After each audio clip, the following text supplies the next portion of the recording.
দীর্ঘ ১৭ বছর পর দেশে ফিরেছেন বাংলাদেশ জাতীয়তাবাদী দল বিএনপির ভারপ্রাপ্ত চেয়ারম্যান তারেক রহমান। ২৫ ডিসেম্বর বৃহস্পতিবার তার প্রত্যাবর্তনকে ঘিরে দেশের রাজনৈতিক অঙ্গনে তৈরি হয়েছে তীব্র আলোড়ন। দলীয় নেতাকর্মীদের মধ্যে বিরাজ করছে উচ্ছ্বাস ও আবেগ। এই প্রত্যাবর্তনকে ঘিরে শুধু রাজনীতি নয়, সাংস্কৃতিক অঙ্গনেও দেখা যাচ্ছে বিশেষ সাড়া। নানা আয়োজন ও প্রকাশনার মাধ্যমে অনুভূতি প্রকাশ করেছেন শিল্পীরাও। এই আবেগ থেকেই প্রকাশ পেয়েছে নতুন একটি গান নেতা আসছে।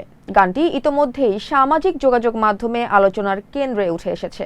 এতে কণ্ঠ দিয়েছেন জনপ্রিয় সঙ্গীত শিল্পী নাজমুন মুনিরা ন্যান্সি ও সালমান রাজ। দুই শিল্পীর কণ্ঠে গানটি শ্রোতাদের মধ্যে আলাদা আবেদন তৈরি করেছে। দলীয় সমর্থকদের পাশাপাশি সাধারণ শ্রোতারাও গানটি নিয়ে আগ্রহ দেখাচ্ছেন। আর এর সবকিছু নিয়েই বিস্তারিত থাকছে এই প্রতিবেদনে।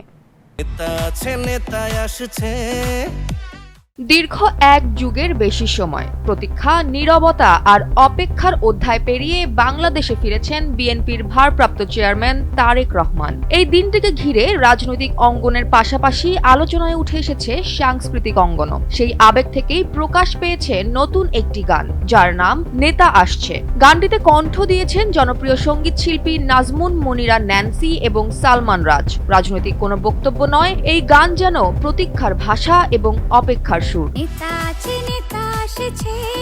গানের কথায় স্পষ্ট উঠে এসেছে প্রত্যাবর্তনের আশা আর আবেগ। নেতা আসছে মা মাটি মানুষের কাছে, যেন বাংলাদেশ হাসছে, তার সূর্য সন্তান আসছে। এই লাইনগুলো ইতিমধ্যেই ছড়িয়ে পড়েছে সামাজিক মাধ্যমে নেতাকর্মী ও সমর্থকদের কণ্ঠে।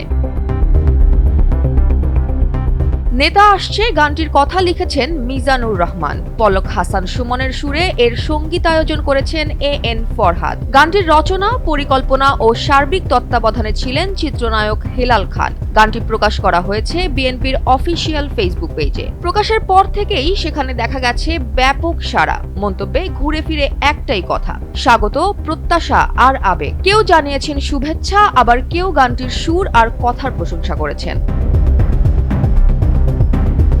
ত্রয়োদশ জাতীয় সংসদ নির্বাচনকে সামনে রেখে রাজনীতিতে যখন উত্তাপ, তখন এই গান নতুন করে দেখিয়ে দিল একজন নেতার প্রত্যাবর্তন কেবল শুধু রাজনৈতিক ঘটনা নয়, তা ছুঁয়ে যায় সংস্কৃতি, সঙ্গীত আর মানুষের অনুভূতিতেও। তারেক রহমানের দেশে ফেরা ঘিরে আলোচনা এখন শুধু মিটিং মিছিলেই সীমাবদ্ধ নয়। গান, সুর আর আবেগ সব মিলিয়ে এই প্রত্যাবর্তন জায়গা করে নিচ্ছে সাংস্কৃতিক পরিসরেও।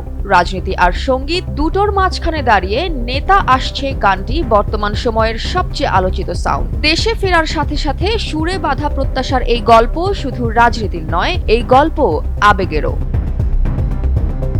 জয়া হাসান, NPB।